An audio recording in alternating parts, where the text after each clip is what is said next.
diferença. A paz do Senhor Jesus, tudo bem? Estamos aqui para mais um momento de reflexão bíblica no segundo livro de Samuel e hoje vamos meditar no capítulo 4. Os versículos serão do 1º até o versículo 7, que nos diz o seguinte: Ouvindo, pois, o filho de Saul que Abner era morto em Hebrom, as mãos se lhe afrouxaram, e todo Israel pasmou.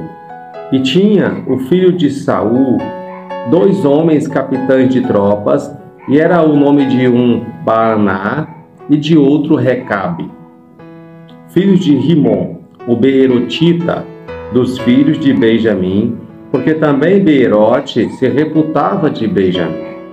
E tinham fugido os beerotitas para Gitaim, e ali têm peregrinado até o dia de hoje. E Jonatas, filho de Saul, tinha um filho aleijado de ambos os pés, e era da idade de 5 anos, quando as novas de Saul e Jonatas vieram de Jezreel, e sua ama o tomou e fugiu. E sucedeu que, apressando ela a fugir, ele caiu e ficou coxo, e o seu nome era Mefibosete. E foram os filhos de Rimon, o beerotita, Recabe e Baaná, e entraram em casa de Isbosete no maior calor do dia, estando ele deitado a dormir ao meio-dia. E ali entraram até o meio da casa, como que vindo tomar trigo, e feriram-no na 5ª costela. E Recabe e Baaná, seu irmão, escaparam, porque entraram na sua casa, estando ele na cama deitado na sua recâmara, e o feriram, e tomando sua cabeça, e o feriram e o mataram. E lhe cortaram a cabeça, e tomando a sua cabeça, andaram por toda a noite, caminhando pela planície, e trouxeram a cabeça de Isbosete a Davi, a Hebrom. Amém, meus queridos? Chegamos a este capítulo 4 do segundo livro de Samuel, e aqui algo nos chama a atenção. Primeiro, nós vamos ver o desfecho da família de Saul depois que o general Abner morre. E outra coisa que nós vamos ver aqui nesse texto é que o texto vai trazer à luz a uma geração descendente de Jonatas, que era o amigo de Davi.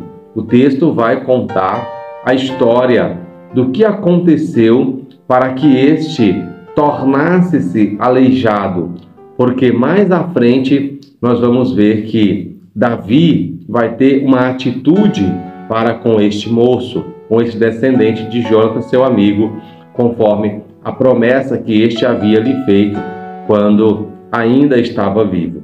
Pois bem, aqui, meus queridos, nós vamos ver que o texto vai nos mostrar que depois que Isbosete ele toma conhecimento de que Abner, o general, era morto, a Bíblia diz que a sua mão lhe afrouxou, ou seja, ele perdeu toda a força, ele perdeu todo o ânimo para continuar o reinado, Então nós percebemos que surge dentre os próprios filhos de Israel, estes 2 homens, Baaná e Recabe, que vêm contra a família de Saul, e a Bíblia diz que eles vêm até a casa de Isbosete, provavelmente deveriam ter ali liberdade para entrar naquela casa, já vista que ele era um rei, e a sua casa certamente era bem guardada. Mas o que eu quero chamar a sua atenção para a nossa reflexão de hoje é exatamente a atitude destes homens. Vejamos, a Bíblia diz que eles entram naquela casa, eles matam o rei que agora governava sobre Israel. E qual é a sua atitude? A Bíblia vai nos dizer que eles vão, enquanto ele está dormindo, eles o matam, eles tiram a sua cabeça e eles então a levam para Davi, em Hebrom. Olha, a Bíblia diz que eles caminham por toda a noite para então chegar na manhã seguinte ali na casa de Davi. Eles levam então a cabeça de Isbosete como sendo um triunfo, um prêmio, um presente que eles levam a Davi.